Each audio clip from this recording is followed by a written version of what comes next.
Halo teman-teman semua, selamat datang kembali di 1-2 harian menjadi murid. Nah, kalau kita kemarin bahas bilangan 20 ayat 1 sampai 13, hari ini kita akan lanjutin ke ayat 14 sampai 21-nya nih teman-teman.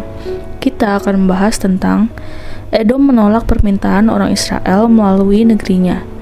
Nah, seperti biasa aku akan bacain dulu bacaan firman Tuhan kita untuk hari ini ya teman-teman. Bilangan 20 ayat 14 sampai 21. Edom menolak permintaan orang Israel melalui negerinya. Kemudian Musa mengirim utusan dari Kades kepada Raja Edom dengan pesan, "Beginilah perkataan saudaramu Israel. Engkau tahu segala kesusahan yang telah menimpa kami, bahwa nenek moyang kami pergi ke Mesir, dan kami lama diam di Mesir, dan kami dan nenek moyang kami diperlakukan dengan jahat oleh orang Mesir, bahwa kami berteriak kepada Tuhan, dan Ia mendengarkan suara kami, mengutus seorang malaikat dan menuntun kami keluar dari Mesir. Sekarang ini kami ada di Kades, sebuah kota di tepi perbatasanmu. Izinkanlah kiranya kami melalui negerimu. Kami tidak akan berjalan melalui ladang-ladang dan kebun-kebun anggurmu, dan kami tidak akan minum air sumurmu. Jalan besar saja akan kami jalani dengan tidak menyimbang ke kanan atau ke kiri sampai kami melalui batas daerahmu." Tetapi orang Edom berkata kepada mereka, "Tidak boleh kamu melalui daerah kami. Nanti kami keluar menjumpai kamu dengan pedang." Lalu berkatalah orang Israel kepadanya, "Kami akan berjalan melalui jalan raya, dan jika kami dan ternak kami minum airmu, maka kami akan membayar uangnya. Asal kami diizinkan lalu dengan berjalan kaki, hanya itu saja." Tetapi jawab mereka, "Tidak boleh kamu lalu." Maka keluarlah orang Edom menghadapi mereka dengan banyak rakyatnya dan dengan tentara yang kuat.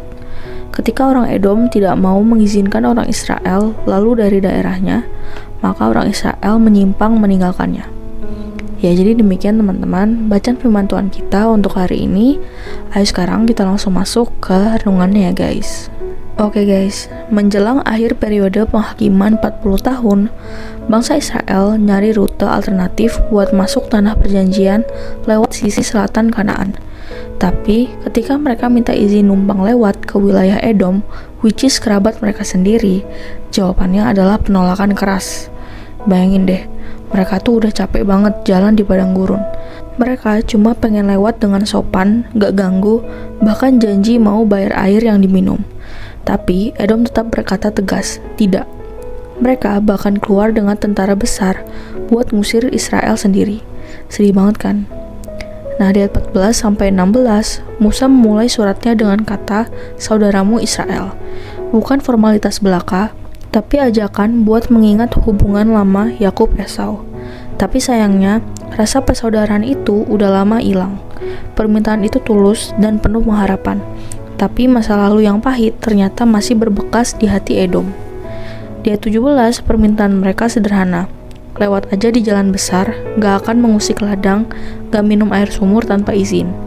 Mereka cuma mau numpang jalan menuju janji Allah. Tapi Edom gak mau tahu, bahkan setelah dijelaskan dengan baik-baik. Ayat 18-21, respon Edom kasar banget guys. Mereka gak cuma say no, it's a big no, tapi juga ngancam mau perang. Waduh, gawat ya. Namun, Musa gak balas dengan amarah. Israel mundur, mengalah, dan mencari alternatif jalan lain. Mereka belajar bahwa gak semua rintangan harus dilawan dengan kekerasan. Momen ini menunjukkan kematangan atau pertumbuhan rohani, yaitu ketika mereka memilih tunduk kepada kehendak Tuhan. Tuhan gak suruh mereka perang, karena tanah Edom bukan bagian dari janji. Kisah ini menjadi bayangan dari Kristus sendiri. Seperti Israel yang ditolak oleh saudaranya, Yesus juga ditolak oleh umatnya sendiri. Namun ia tidak membalas dengan pedang, melainkan dengan kasih dan pengampunan. Di Golgota, ketika pintu hati manusia tertutup rapat, Yesus membuka jalan lain, yakni jalan salib. Jalan supaya semua orang bisa masuk ke tanah janji setia, yaitu kerajaan Allah.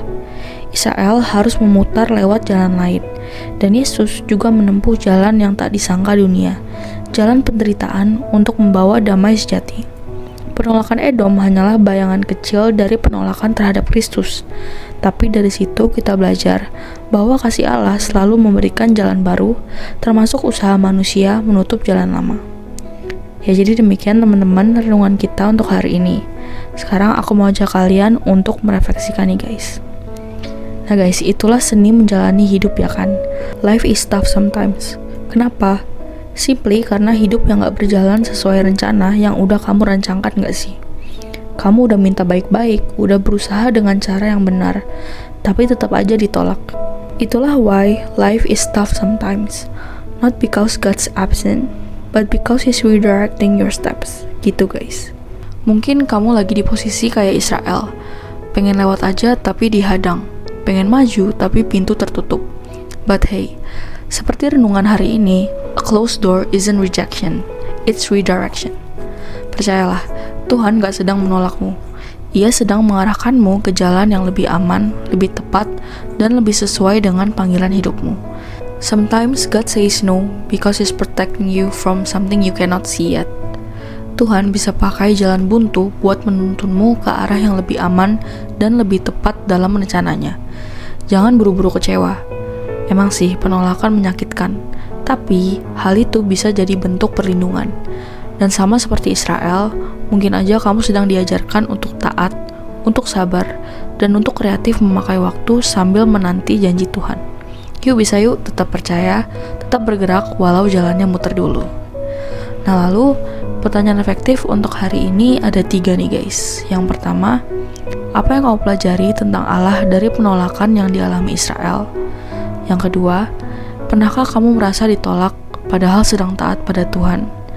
Dan yang ketiga, bagaimana kamu bisa tetap tenang dan percaya kalau penolakan justru bagian dari bimbingan Tuhan? Seperti biasa, teman-teman boleh jawab sendiri, atau kalau mau komen di bawah jawaban kalian juga boleh banget guys. Ya jadi segitu aja Satu kita untuk hari ini. Sekarang aku mau pimpin kita dalam doa penutup ya teman-teman. Teman-teman, mari kita berdoa. Tuhan Yesus, tolong aku supaya aku bisa sabar menanti janji-Mu, tetap sabar ketika ditolak, dan belajar percaya bahwa Dikau sedang menuntunku lewat jalan lain yang terbaik. Amin. Tetap semangat guys, Tuhan Yesus beserta kita. Thank you for watching and see you in the next video. Bye-bye.